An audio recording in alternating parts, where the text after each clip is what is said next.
What rent are you talking about?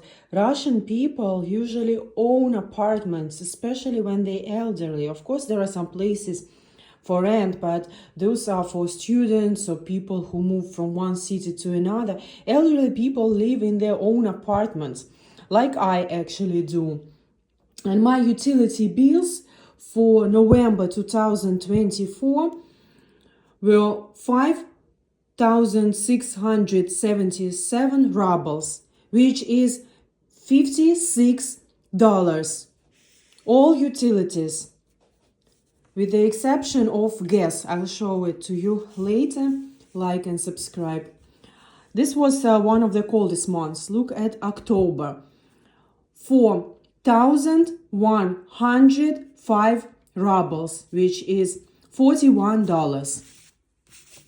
Gas in November, 96 rubles, which is 96 cents. October, 64 cents. September, even less, 32 cents. You think it's impossible for a Russian person to live on $500? It's pretty much enough. Of course, it depends how much you eat. A lot of people eat a lot of expensive processed foods, but if you buy local food, it's pretty much enough. A lot of people live on just $200. That's what they spend on food. So 500 if you're working is pretty normal. And I'm talking about my city where the situation isn't that great. Of course, there are areas of Russia where people make $700, which is, I think, average among Russians.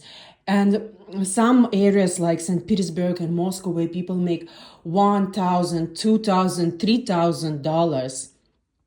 In New York, it wouldn't matter. I would pay for utilities $500 per month, even if my salary was just $1,000. But here, it's average for every Russian city. Utilities are pretty average. Housing tax, I paid last year for the whole year, 1,000 rubles. So it is $10 per year housing tax. Income tax is $13 if you have a salary, and I'm self-employed, 6% income tax. I think it's okay to live here. Do not listen to Western propaganda. Listen to Russians who live in Russia.